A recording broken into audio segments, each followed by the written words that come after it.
السلام علیکم دوستو، آج ہم ایک ایسے جزیرے کے بارے میں بات کریں گے جو دنیا کے پراسرار جگہوں میں سے ایک ہے اور آج بھی جہاں پر 1,50,000 سے زیادہ لاشیں موجود ہیں۔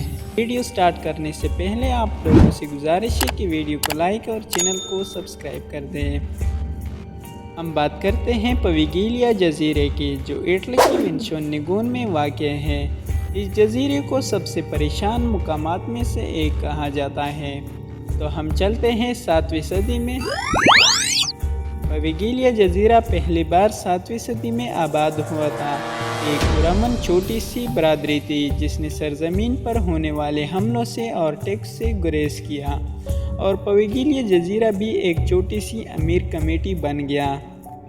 تاہم 18 صدی میں اس جزیرے پر طاعون کی بیماری پھیل گئی۔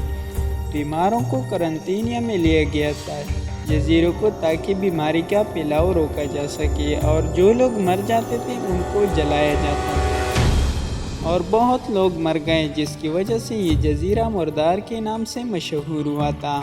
اور اس کے بعد 1920 کی دہائی میں یہ جزیرے پر ایک ذہنی پناہ گاہ قائم کی گئی، اور یہ پناہ گاہ ایک ڈاکٹر چلاتا تھا جو مریضوں کے ساتھ اپنا ظالمانہ سلوک سے جانا جاتا تھا، اور بہت سے پناہ گزین مر گئے، اور کہا جاتا ہے کہ ان کے بت آج بھی اس جزیرے کا شکار ہے، اور وہ پناہ گاہ 1968 میں بند کر دی گئی، اور آج بھی یہ جزیرہ بند ہے، اور اب یہ جزیرہ سیاحوں کے لیے ایک ڈراؤنا مقام ہے، کیونکہ کہتے ہیں کہ اس جزیرے میں بھوت جیسے مخلوقات رہتے ہیں۔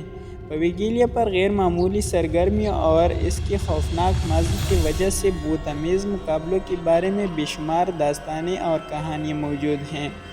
ان کہانیوں میں ظاہری نظارے، عجیب و غریب آوازیں اور مجموعی طور پر بے چینی کا احساس شامل ہے۔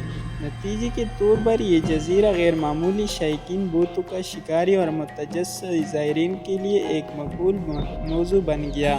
کچھ لوگوں کا کہنا ہے کہ انہوں نے مرے ہوئے مریضوں کے بت اس جزیرے پر گھومتے ہوئے دیکھے، اور کئی لوگوں کا کہنا ہے کہ انہوں نے عجیب آوازیں سنی یا روشنی کے مدار دیکھے ہیں۔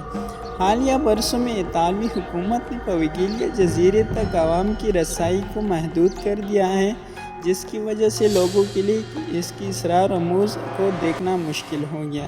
تو دوستو، اگر ویڈیو پسند آئی ہو تو ویڈیو کو لائک اور چینل کو سبسکرائب کر دو۔ دیجیے اجازت، ملتے ہیں نیکسٹ ویڈیو میں۔